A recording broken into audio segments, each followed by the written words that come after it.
देखिए जितने बच्चे कक्षा 10 सामाजिक विज्ञान 2024 की बोर्ड परीक्षा देने वाले, किसका परीक्षा देने वाला, कक्षा 10 सामाजिक विज्ञान 2024 की परीक्षा देने वाले हैं। और 7 मार्च यानी कल उनका पेपर है। कितने तारीख को, 7 मार्च कल उनका पेपर है। तो ये वीडियो देखना उनके लिए इम्पोर्टेंट है, क्योंकि आज के इस वीडियो में 20 नहीं 20 से भी अधिक महत्वपूर्ण भौगोलिक प्रश्न को लेकर आया हूँ। ये 20 महत्वपूर्ण प्रश्न इसलिए है ताकि आप 20 नंबर के जो MCQ बोर्ड परीक्षा में पूछे जाते हैं उसको आसानी तरीके से लिख सकें। ठीक, अब 25 क्वेश्चन को मैं लेकर आया हूं जो आप लोगों के लिए अति महत्वपूर्ण है। क्या है, अति महत्वपूर्ण है।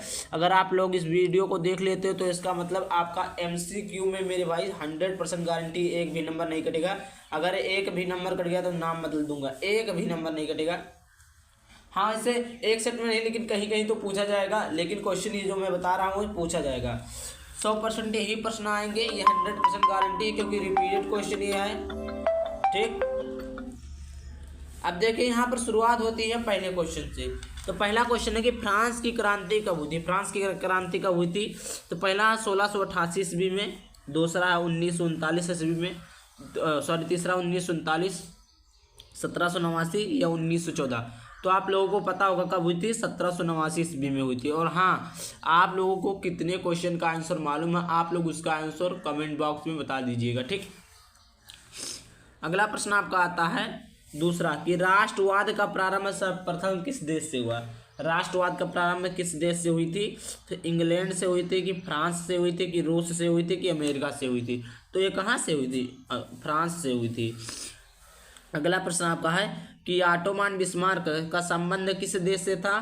तो ऑटोमन बिस्मार्क का संबंध किस देश से था, इटली से था, फ्रांस से था, कि जर्मनी से था, कि ब्रिटेन से था। तो ये कहाँ से था, जर्मनी से था। अब देखिए अगला प्रश्न, अगला आपका पूछ रहा है प्रथम विश्व युद्ध प्रारंभ हुआ था।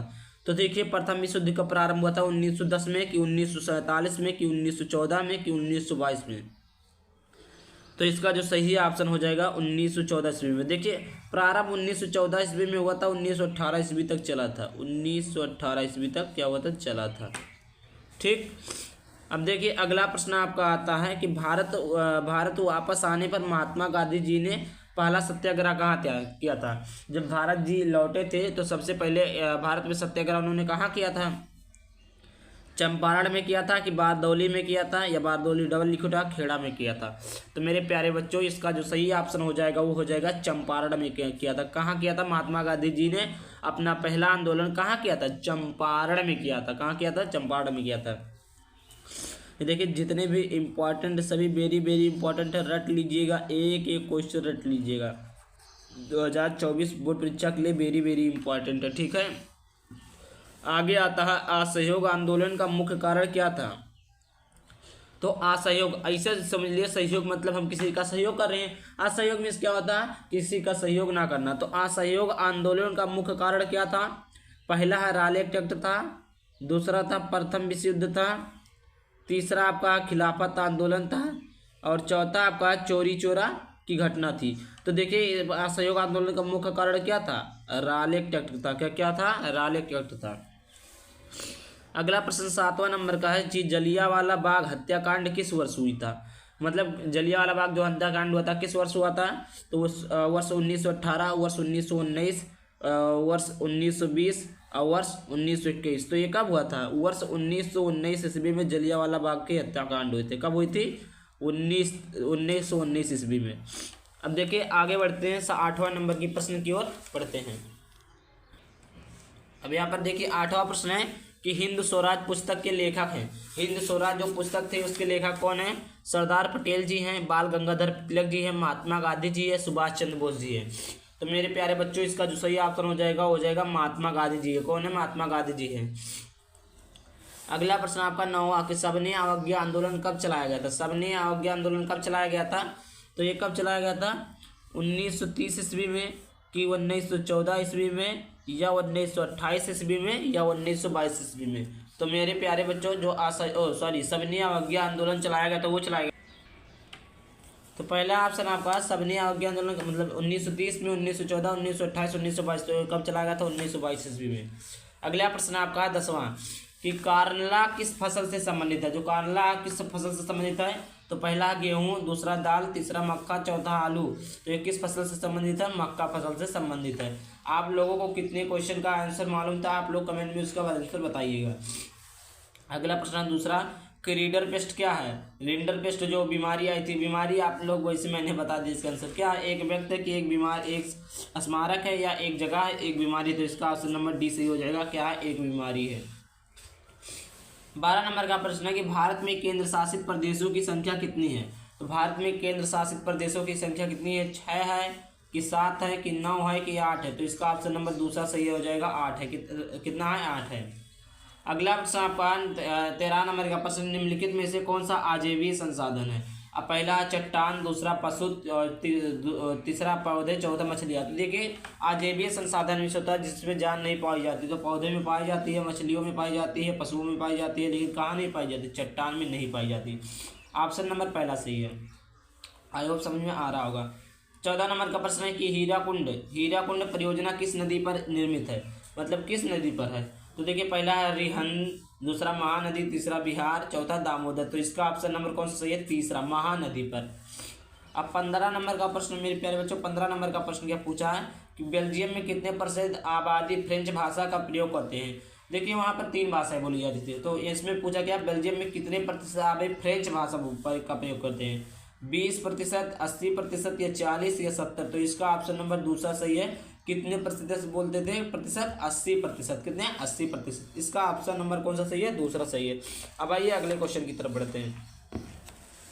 देखिए यहाँ पर अगला क्वेश्चन 16 नंबर का प्रश्न है कि बेल्जियम का क्षेत्रफल हमारे किस देश के राज्य से छोटा है, मतलब जो बेल्जियम की आबादी है और ये भारत के किस राज्य से छोटा है। तो पहला है आपका हिमाचल प्रदेश, दूसरा आपका है उत्तराखंड, तीसरा है हरियाणा, चौथा झारखंड, तो किस राज्य से छोटा है, हरियाणा राज्य से। अगला प्रश्न है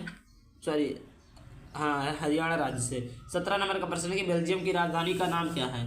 बेल्जियम की राजधानी का नाम क्या है प्यारे बच्चों, पहला है वालोनिया, तीसरा ब्रुसेल्स, दूसरा बान, चौथा पेरिस, तो ये बेल्जियम की राजधानी क्या है, ब्रुसेल्स। क्या है, ब्रुसेल्स। देखिए अगला प्रश्न आपका आता है 18 नंबर का प्रश्न है कि बेल्जियम में निम्नलिखित में से कौन सी भाषा नहीं बोली जाती। देखिए बोली जाती ये नहीं पूछा, कौन सी भाषा नहीं बोली जाती ये बताना है। पहला फ्रेंच, दूसरा डेनिश, तीसरा डच, जर्मन, तो डेनिश नहीं बोली जाती और सभी भाषाएं बोली जाती है, तो इसका ऑप्शन नंबर दूसरा सही है, डेनिश। 19 नंबर का प्रश्न आपके पास है कि निम्नलिखित में से कौन सा संघीय राज्य नहीं है। तो देखिए संघीय राज्य है ये नहीं पूछा, संघीय राज्य नहीं है ये पूछा है। तो पहला है मणिपुर, दूसरा हिमाचल प्रदेश और तीसरा अरुणाचल प्रदेश, चौथा दिल्ली, तो इसका ऑप्शन नंबर डी सही है, दिल्ली नहीं है। 20वें नंबर का प्रश्न आपका आता है कि निम्नलिखित में से कौन सा संघीय सूची का विषय नहीं है। तो देखिए संघीय सूची का विषय नहीं है, तो पहला है रक्षा, दूसरा श्रीलंका, तीसरा व्यापार, चौथा इंग्लैंड, तो इसका कौन सा ऑप्शन सही है, इसका ऑप्शन नंबर ए सही है। जो हमारा रक्षा वो संघीय सूची का विषय बिल्कुल भी नहीं है। अब देखिए 21वां नंबर प्रश्न आपके समक्ष उपस्थित है कि विश्व के कितने देशों में संघीय शासन व्यवस्था है। तो विश्व के कितने देशों में संघीय शासन व्यवस्था है, 20 देशों में कि 22 देशों में कि 25 देशों में, 30 देशों में। तो मेरे प्यारे बच्चों इसका जो सही ऑप्शन हो जाएगा वो हो जाएगा कौन सा, 25 देशों में, ऑप्शन नंबर तीसरा सही है। तो देखिए जितने भी क्वेश्चन मैं बता रहा हूँ एक एक क्वेश्चन आप लोग रट लीजिएगा, रट लेंगे तो आपका फायदा रहेगा, नहीं तो भैया आप लोग जानिए मैंने तो आप लोगों के लिए वीडियो प्रोवाइड कर दिया है। उसके बाद 22वें नंबर का प्रश्न है कि राष्ट्रवादी और ब्रिटेन सरकार कब एक समझौते पर पहुंचे, मतलब राष्ट्रवादी और ब्रिटेन की जो सरकार थी पहुंचे नहीं थे समझौते पर, तो कब पहुंचे थे, वर्ष 1982 में कि वर्ष 1995 में कि वर्ष 1998 में कि वर्ष 1999 में। तो ये कब पहुंची थी, ऑप्शन नंबर दूसरा सही है, वर्ष 1998 में पहुंची थी। कब पहुंची थी, वर्ष 1998 में पहुंची थी। देखिए लास्ट प्रश्न है 23वां प्रश्न है कि भारत का सामाजिक ढांचा किस पर आधारित है। जो भारत का सामाजिक ढांचा है वो किस पर आधारित है, पहला है आपका सामाजिक व्यवस्था पर, दूसरा राजनीतिक व्यवस्था पर, तीसरा है जाति व्यवस्था पर, चौथा है इनमें से कोई नहीं। तो मेरे प्यारे बच्चों इसका जो सही ऑप्शन हो जाएगा वो हो जाएगा ऑप्शन नंबर दूसरा, जाति व्यवस्था पर। इतना ही क्वेश्चन तो आपके थे। अगर आप लोग इसका पीडीएफ चाहते हैं तो कमेंट करिएगा, इसका पीडीएफ भी प्रोवाइड कर दूंगा। देखिए अगर आप लोगों को थोड़ा सा वीडियो अच्छा लगा तो वीडियो को लाइक करके चैनल को सब्सक्राइब जरूर कर देना प्लीज़, आई हम्बल रिक्वेस्ट। चलिए मिलते हैं किसी नए वीडियो में किसी नए टॉपिक के साथ। तब तक के लिए बाय बाय, थैंक यू, जय हिंद, जय भारत, खुश रहें, खुशियाँ बांटें और अपना बॉडी एग्जाम अच्छे से दें।